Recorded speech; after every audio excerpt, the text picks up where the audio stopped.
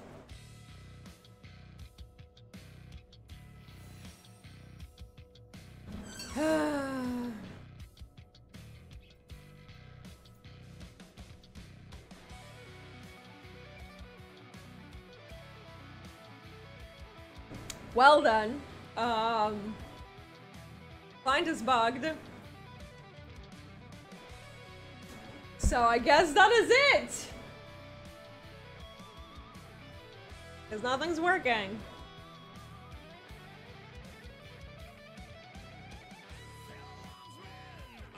Good morning, Vicento.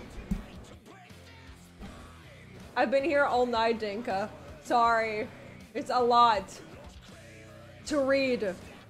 I was talking all day and only just now I got to the chat. Oh, hey, Fran. Been a while. I should sleep. Oh, hello, fine. You should be sleeping. It is very, very late. Once again, Riot can't make stuff work that used to work. Oop. Shots fired. Yeah, for some reason it's not working. Please restore our Gloria to live forever. Let's try again. Down the dark regime, I know how to unleash eternal power. We ask to order. I am the light bringer. Yeah. I am the light bringer. Now listen.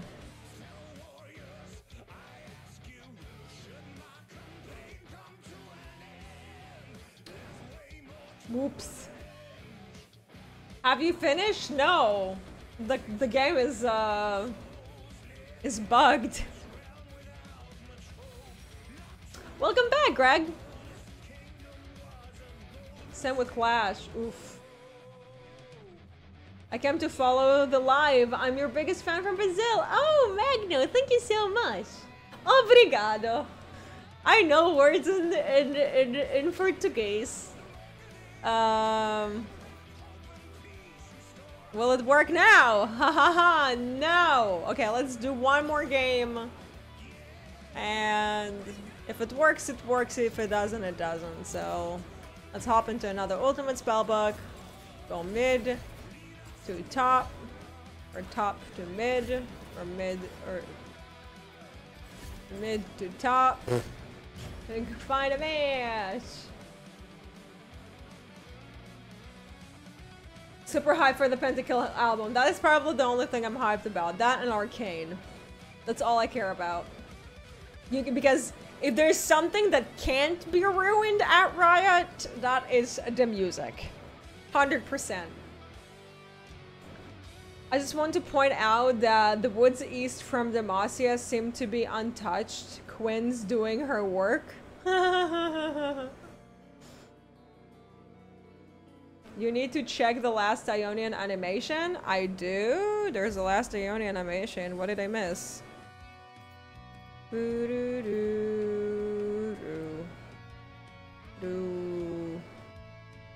I did everything. What did I not do?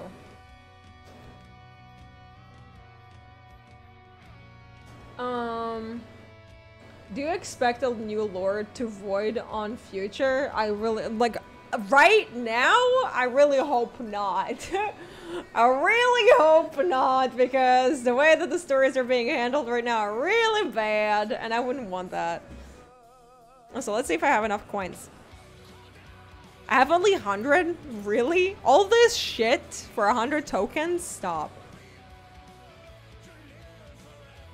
Yo, this is like ridiculously grindy. Why?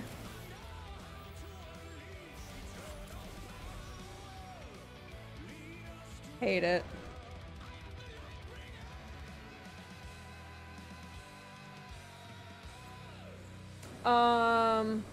You're lagging a bit. Your voice doesn't match your video feed. Weird. Oop. I don't know. Why is that? You can purchase the Outbound Thresh skin for 300 tokens in the token shop if you're interested. Oh yeah, definitely. I 100% interested. Me. Yes. The client is trying to spare you, Dinka. Not even it is on Riot's side. Ugh.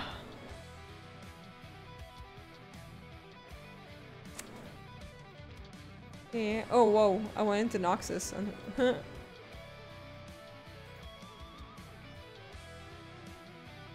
I've done everything. What did I not do? Okay, guys, I'm off for tonight. I must go to bed because I'm working tomorrow. Good night, everyone. Good night, Dark Lord. Have fun at work. Hi, is 𝗬𝗵𝗵 mission working? No, it seems like the entire thing is bugged out, so... Oop. 300 tokens at least, it doesn't cost 1350 RP like most skins. Why would I even want this skin? It shouldn't be sold, period. Here in Brazil, there is a channel, 𝗬𝗪𝙧𝙞𝙪𝙨, to talk about the 𝗬𝙪𝙧𝙞𝙪 lore. It's really good. Cool, 𝗬𝗪𝗱. I'm sure there are many lore-related channels in Brazil. Brazil actually really likes lore. I love Brazil's fandom. Best fucking fandom, honestly. Hands down the best fucking fandom. Unbound Thresh after this event will cost like 730 RP or something like that. And I still won't buy it. Even if I get it for free, I won't use it. I don't want to have anything to do with it. You're not in the right queue? What are you talking about? What? You need to go into the last. There is story with Aurelia, Sacred Grove, and return home base.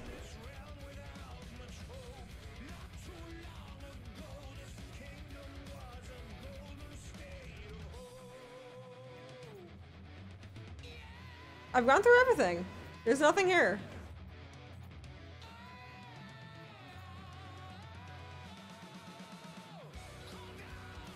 What are you guys talking about? Hey, Blazing. So we were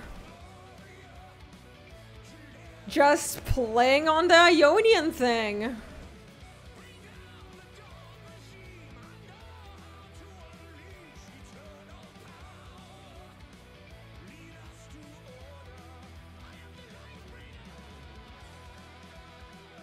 Oh, queue for the game. Yeah, no, I know that. Try to play one more match and see after it gets fixed. Yeah, that's what I hope.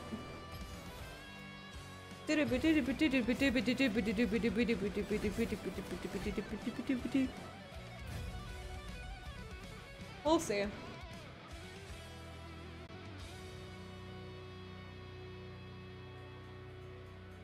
I need to go back to headquarters.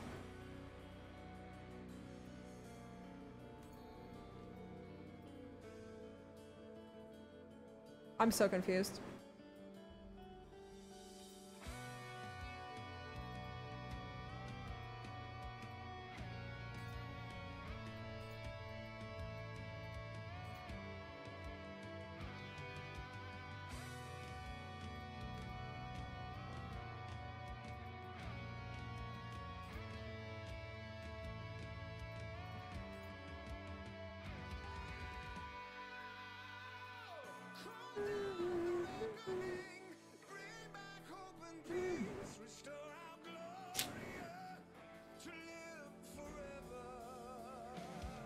GP being dead for the lore was the greatest thing ever.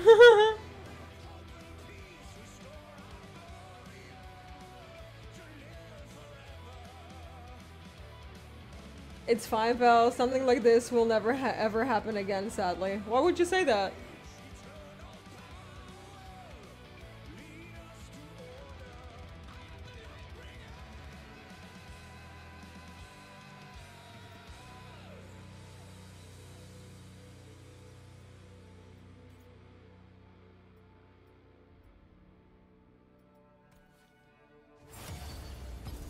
Alright.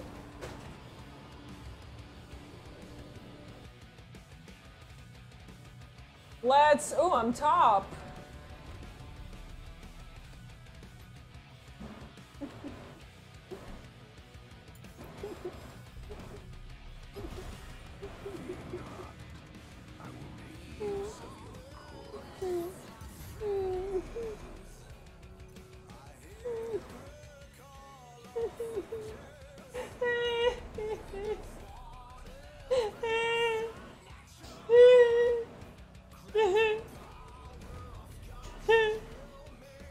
What skin should I go, guys? Let's go 𝗵𝘁𝗿𝗪𝙀𝗃.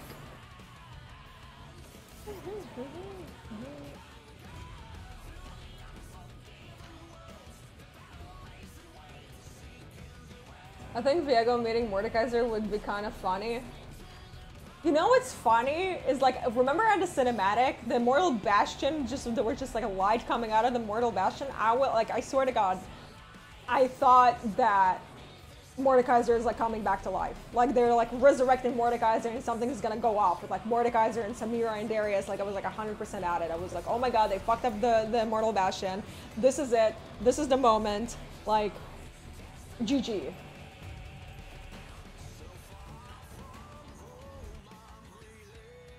I am playing 𝗵𝘁𝗃𝗃. Andy, hello! How are you? In love with me? Why? With how this event is going, I wouldn't be surprised if Yorick only has one line at the end of the final. Yeah, like he's the one who holds the end sign. Oh no! Not me going and auction top. Stop. That's not fair. That's not fair. That is not fair.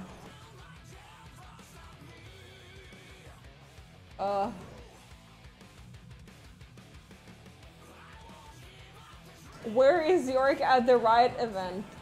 Who's Yorick?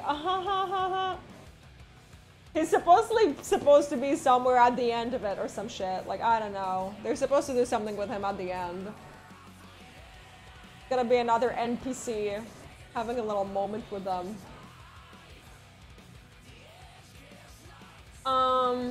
Mordekaiser should have been resurrected by accident and simply overtook the mist for himself. Yeah! Yeah! I agree.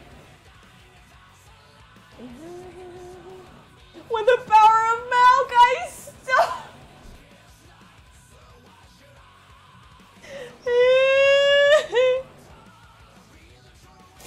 Wow! Dude. Fucking pain. Wait, did I take? Yeah, I did take Warp Tonic. Okay, we're good. Alright, I have... Oh my god. Yeah, I'm gonna start with boots. And then we're gonna take cloth, and then I have to be extremely fucking passive because I'm playing against a fucking ranged AD carry. Fuck you. Okay, fuck anyone who's taking a ranged AD carry top. Fuck you. I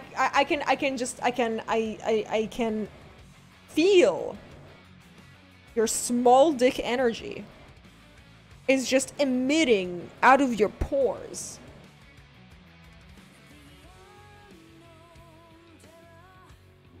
Disgusting. Why not just look at the face so dark and pretty? Thanks.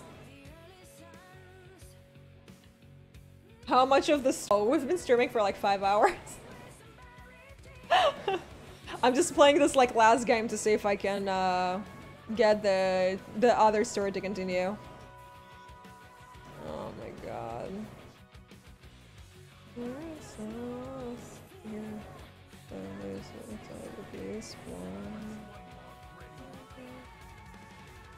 Inside this world. Okay, let him push. You do you.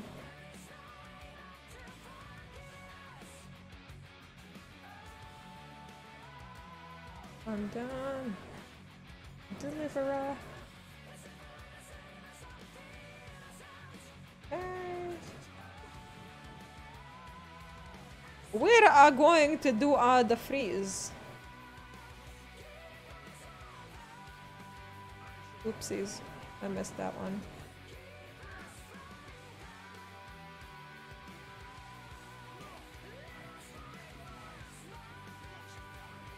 Oh my god, you're so annoying.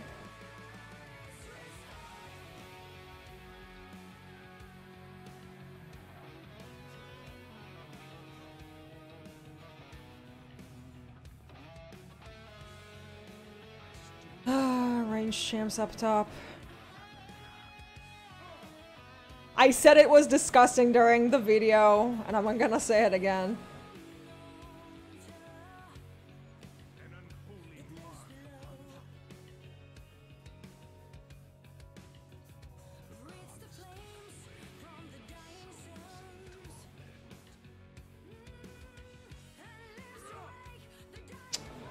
What is this range?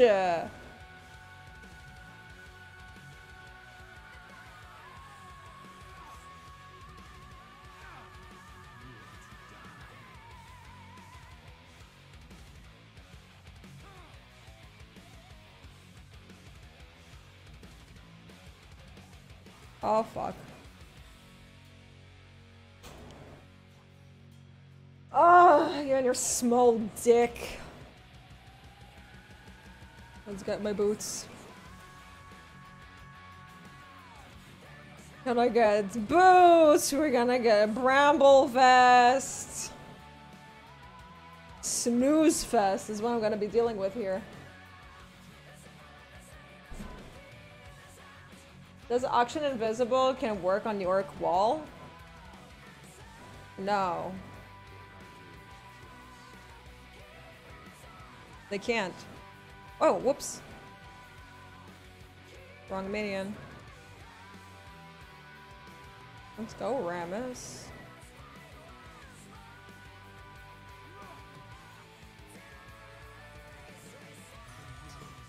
Where the fuck is he? Oh.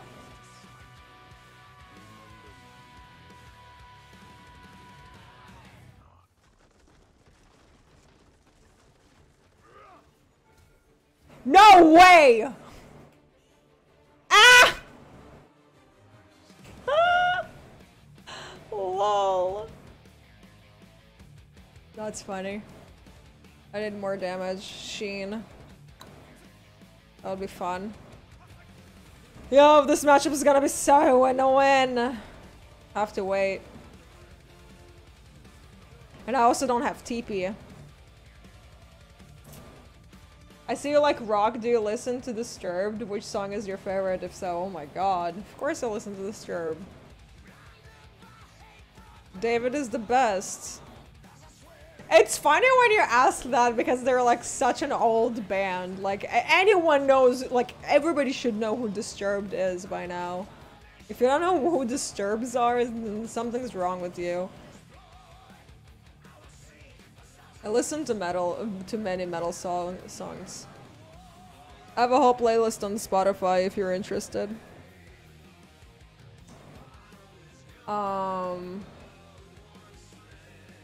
Yeah, this is annoying. Later, you're going to live on Twitch live on Twitch or only on YouTube? Oh no, dude, I've been streaming for 5 hours. No way I'm going back on Twitch today.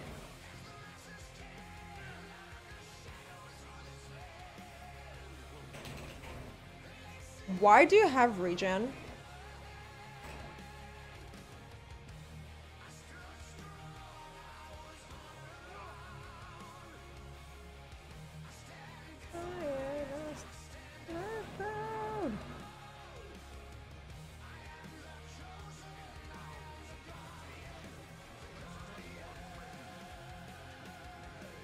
Okay, use this ultimate.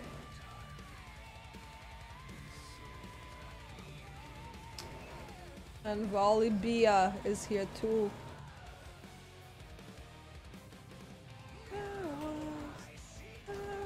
Oh no. Oopsies. My bad. I wanted to walk off to put the stream, but then like I forgot that he can just dive me. That was small brain of me. Hullbreaker would be nice afterwards. But I need Bramble Vest right now. So I'll be able to trade. At least I've killed Action. Yeah, barely. I try to Action and every time his Q, the boomerang hits enemies, the range gets extended. So it's like Nico E, only on steroids. Got it.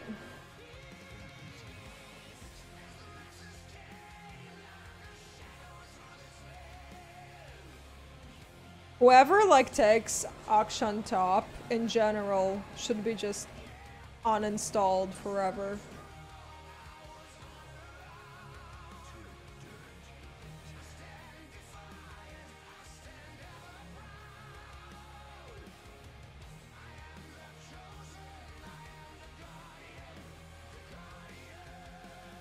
Should have taken control word. How is it going? Do you also can't get points in the event? Yeah, I'm playing this game right now to see if it's gonna restore the gameplay, but good.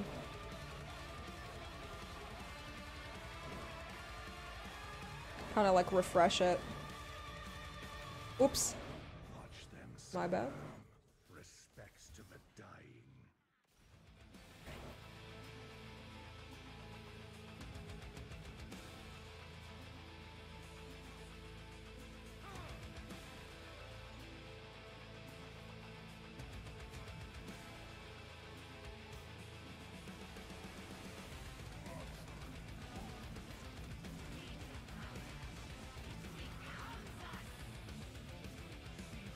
Oh, whoops.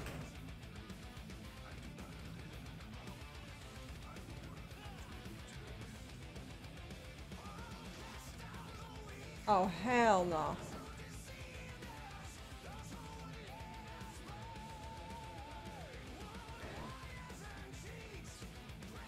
I kept pressing R instead of E. That's when you know you're really tired. I'm just like, I don't want to play against 𝗬𝘀𝗪 top. Like, I don't want to do it. I'm bored. I'm gonna take a nap. Players that play range on top are so insecure afraid to play fair.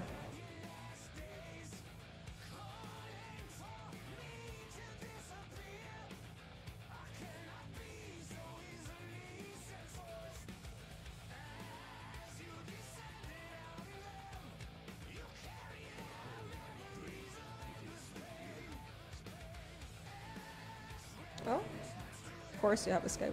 Come here, baby. Come here. I'm a queen. Yo, yo, yo!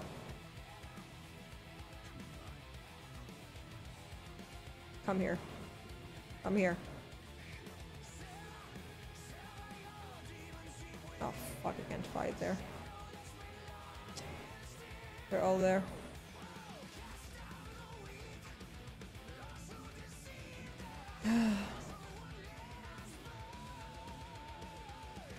You're so oh, that's fun.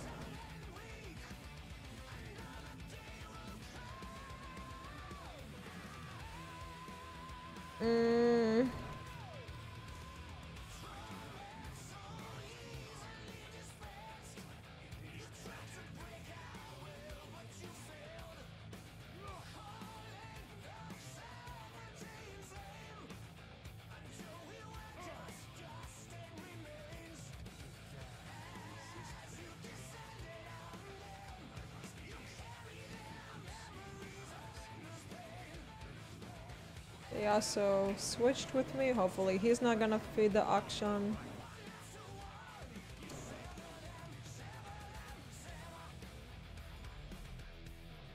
Then I'll take 𝗘𝙪𝙪 and we're gonna have fun by just running down or up or anything.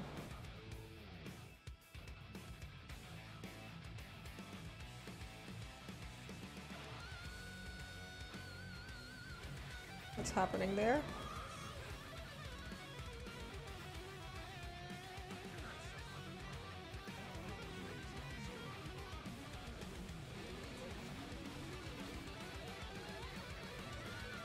Ah! I wanted to flash Q so I'll have at least some health. Maybe survive. Yeah, this game is kind of done, I think.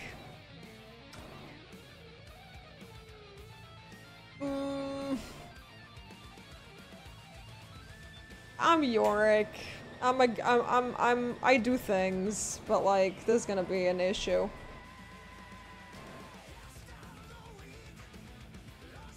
If Auction is annoying now, imagine he gets even a buff next patch as well as Shaco and Jhin. He gets a buff? Why? Because of his shit win rate?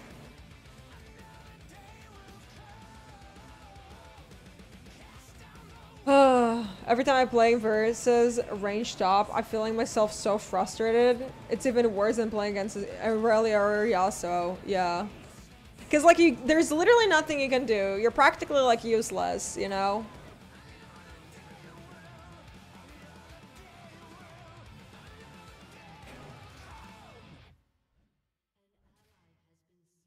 Yeah. You do your thing, babies. Keep pushing. Oh my god. Boo boo boo boo boo. Boo boo boo boo boo. What's one more grave? Yeah, that's great. They're gonna take down all the towers. And no one's gonna help me. Because that's usually how they roll. I'd love to see that.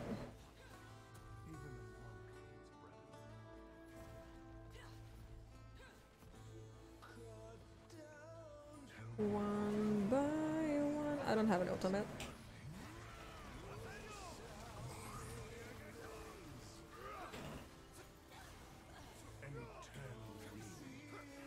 Alright.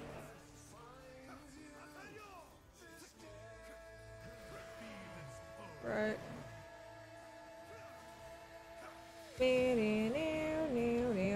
I wish I had a TP. So annoying.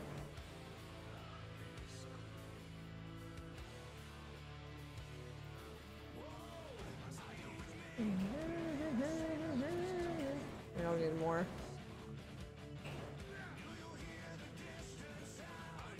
Calling your name.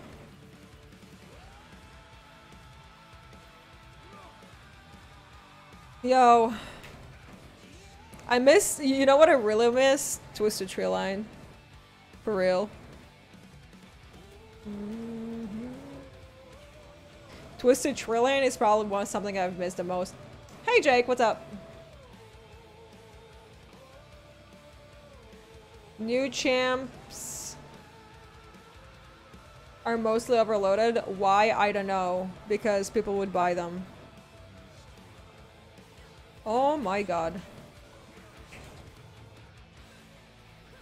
Oh my god. Oh my god. Follow the beef. Ugh. Just a little bit of health. Yeah, Sunder is an issue. And I have all this shit. He's too fed. Yeah. Yeah, Deadman's Plate.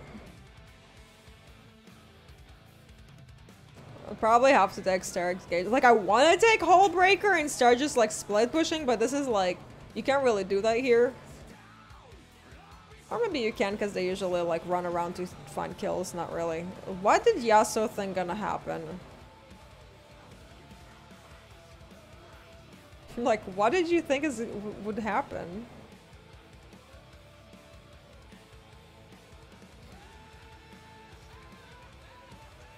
Help.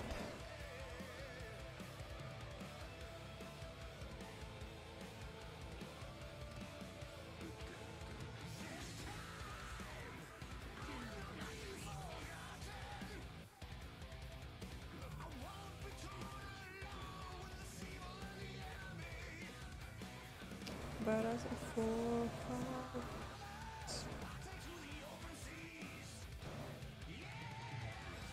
Riot said that there is no lore team and plans to do an MMO. There is a lore team. Oh my god.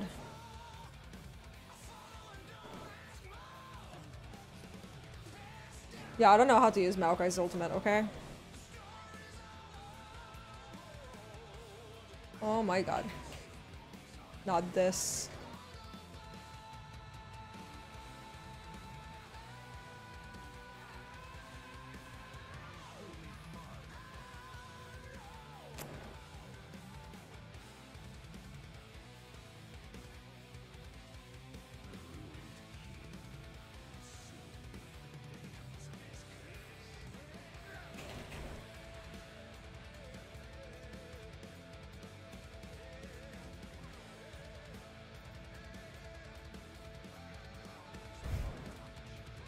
fucking veins.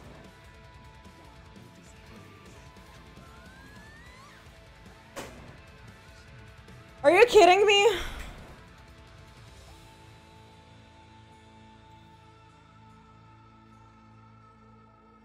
Magic resist, I definitely don't have. Like, that's something that I definitely do not own. Possess. Jake, thank you so much! Is it just me or 𝗬𝘀𝗽𝗃 feels kind of weak, like if he needs a little buff or something? He doesn't really feel that weak.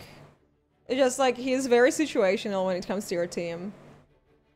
Because if you're like full tank 𝗬𝘀𝗽𝗃 and not like conquer 𝗬𝘀𝗃, it's really annoying to have to deal with like a team that doesn't understand how 𝗬𝘀𝗃 works, and then you lose a game. Did Riot say something about fixing the last chapter mission progression? I don't think so. Not yet, at least.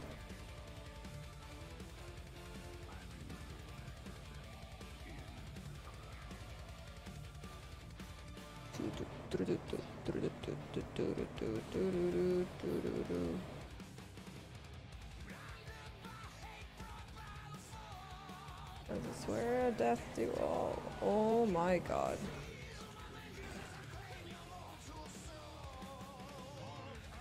Oh my god, that is terrifying.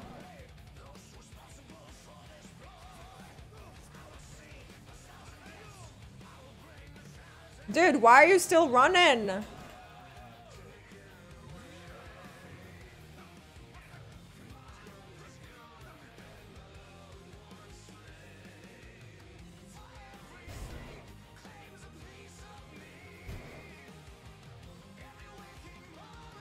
Oh my god, what a mistake that was.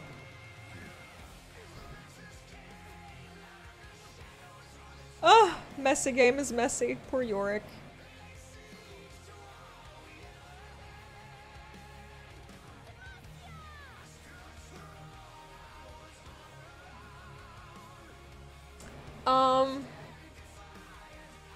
They buffed 𝗬𝘀𝗃, but he was too strong again, and they reverted the changes. You can't buff him or he's too strong at split pushing.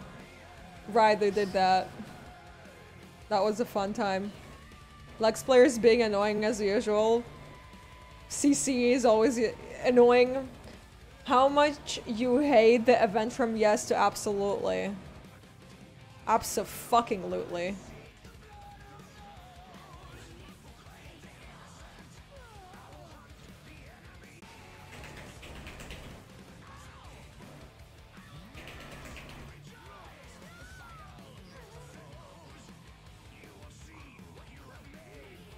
Oop. No, don't stay there.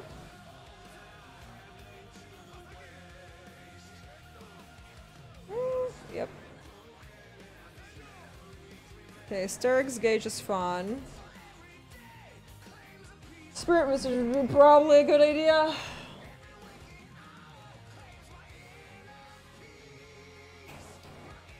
My god. What a messy game.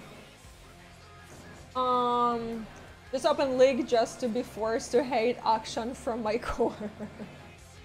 Imagine in lore when 𝗬𝘂𝗽𝗃 will return and ruin the world like 𝗬𝘂𝗃. I really hope they're never gonna do anything like this again. Or at least they give somebody else to manage it, because whoever did the management here... Jesus.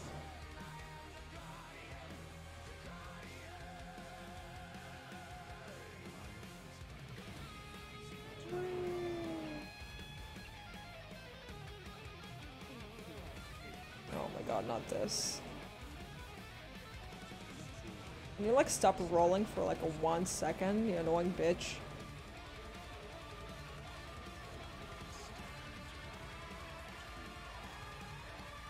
Ah. This game is very FFable.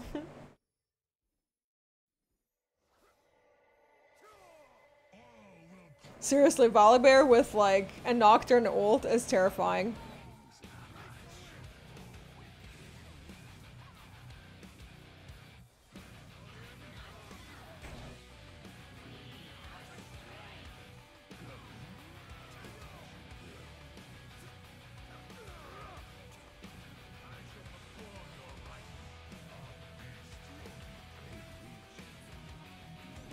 Oh my god.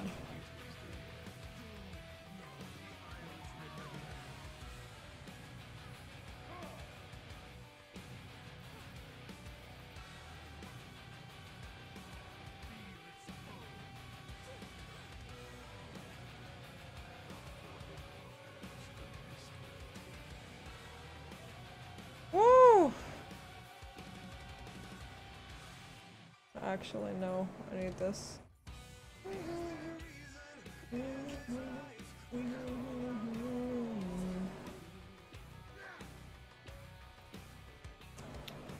Okay.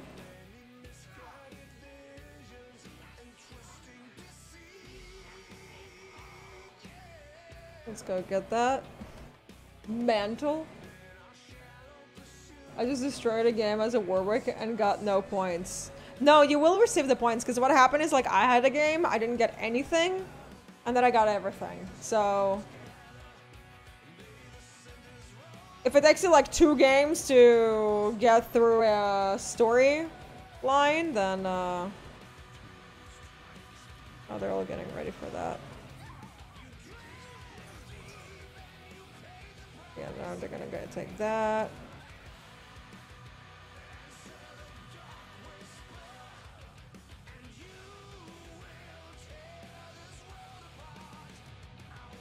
Great, Vayne is back alive.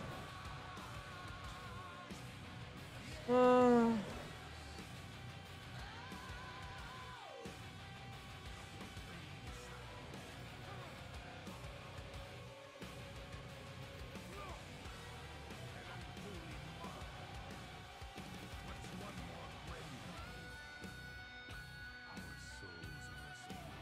need to go back pronto.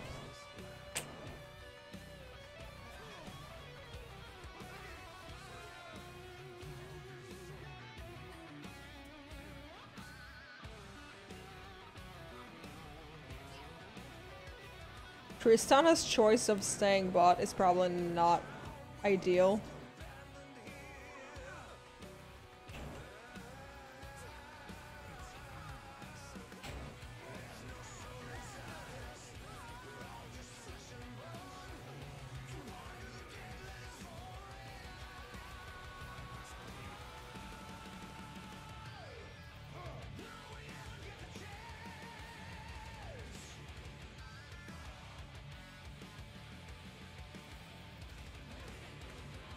Fighting against Vayne and Akshan and a fed Diana, like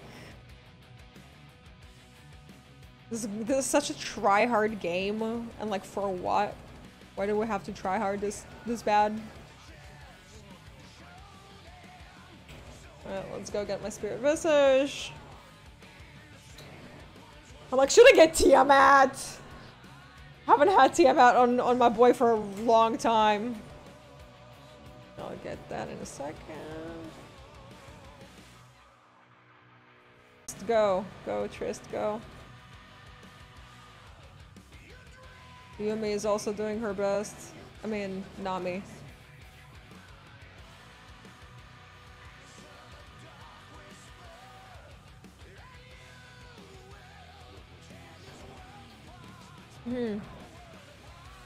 My friend got the same bug as Dinka, but he's still on Demacia? Oh. Oh my god!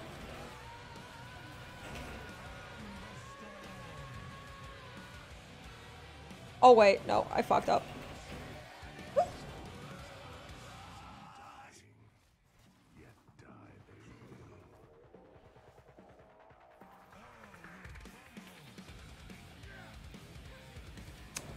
Fucking Diana! Dude!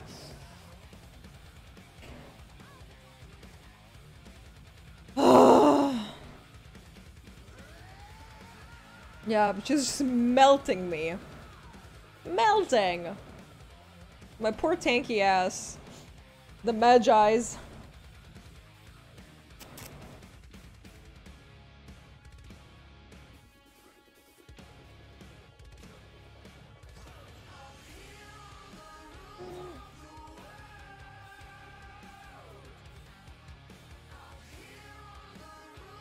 Who are you chasing? I think there is a chance that we get Isolde because we got a picture of her in the self. Well, yeah, no, it was already.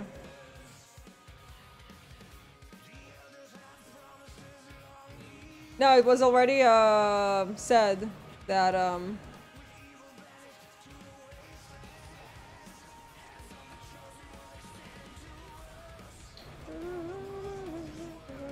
that she's going to be the champion.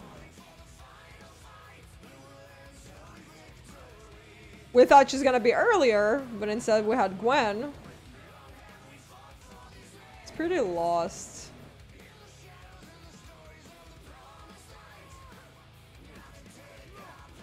Oh. Okay. I don't like surrendering.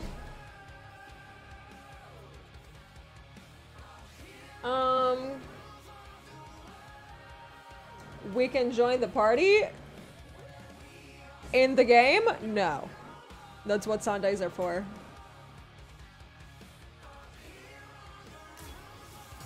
I'm gonna give it for Nami. Alright, let's see if it's working. Let's see if something changed.